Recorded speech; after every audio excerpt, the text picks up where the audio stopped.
Jouer la comédie, apprendre à manipuler des marionnettes. Dans l'agglomération de Saintes, près de 5000 élèves ont changé de rythme.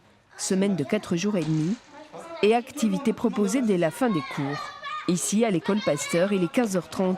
La cloche vient de sonner et les enfants ont le choix entre sport ou activités culturelles. Hélène, professeure de solfège au conservatoire, propose 1 heure d'initiation à la musique.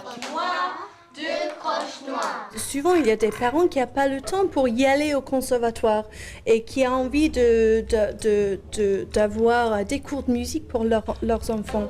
Éveil musical, jardin musical. Et j'ai l'impression que ça marche très bien pour l'instant. Et là, on va essayer de venir marquer un point. Et pour se mettre au diapason, les élus ont recruté une centaine d'animateurs supplémentaires, comme cet éducateur sportif issu d'un club de boxe. Près d'1 heure d'activité, 4 fois par semaine. C'est pas du tout de la garderie. Voilà. Bon, les enfants ont le droit de choisir de ne rien faire quand même, mais ce n'est pas de la garderie. Nous avons un panel assez important d'activités éducatives, artistiques, sportives, culturelles. Donc ça va de la musique à la cuisine, en passant par les jeux de balle, l'aéromodélisme, la danse.